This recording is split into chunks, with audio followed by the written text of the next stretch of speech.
2 days ago, I saw two friends of mine. One of them asked how I was doing, and I replied to one of them that I was doing great. While to the other, I replied, so-so. And then they both laughed and asked which of those answers was true. I think if the human brain was a computer, it would run hundreds of programs simultaneously, and there would be other programs which would calculate which of those processes were more relevant to the situation. So for instance, when someone asks, how are you? Different mental processes will try to get answer to questions like, how am I? How is my mood? Have I been depressed? Is everything fine at home? How am I today? How the past few months? And then other mental processes will try to determine who is the person asking, a friend, a colleague, is it someone I like or dislike, do they really care or are they asking out of politeness, am I willing to open up or not?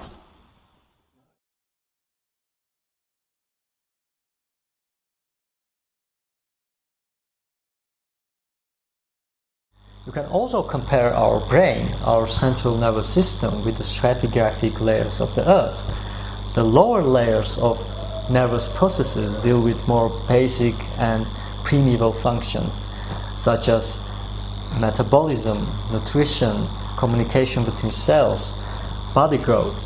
The higher layers of mental processes deal with more complex functions, such as the sensation of pain and hunger, sexual desire, memories. Interestingly, low-level mental processes are direct. They are simple impulses triggered by the nervous system, whereas high-level mental processes work differently.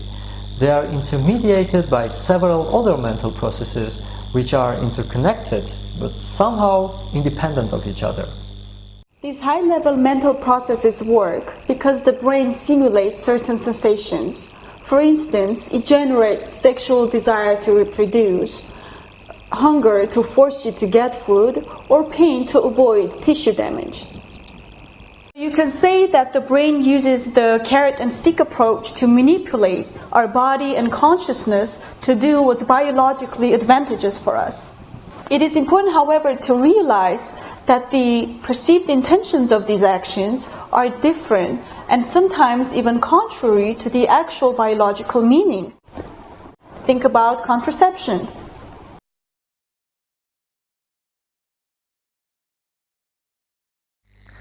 One of the most important ideas of the information simulation theory is that on the top of these high-level mental processes is a global nervous system which Marshall McLuhan calls the electronic nervous system, referring to the mass media technologies of the day. However, we think that media existed as long as any form of social organization existed. We think that the earliest form of media were probably our fingers, which hunters in Stone Age learned to use as means of communication to tell each other how many lions or deers or other animals there were on the other side of the mountain. McLuhan thought of mass media technologies as an extension, as some kind of prosthesis of the human mind. We see media, however, as human mind, human intelligence itself. Human mind does not manifest itself without media.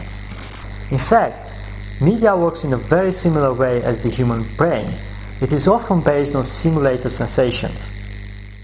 Think about posting something on a social media network and getting all those likes and comments.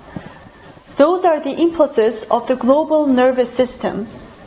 And just as it is with the desires your brain simulates, the perceived intention of the individual can be completely different from the goal of the global nervous system.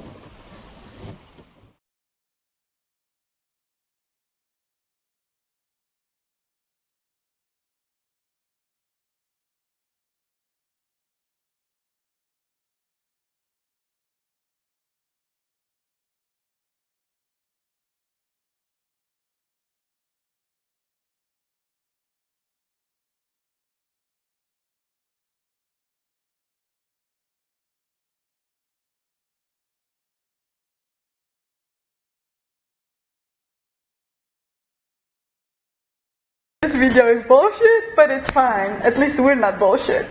the last bullshit of all the films I've seen.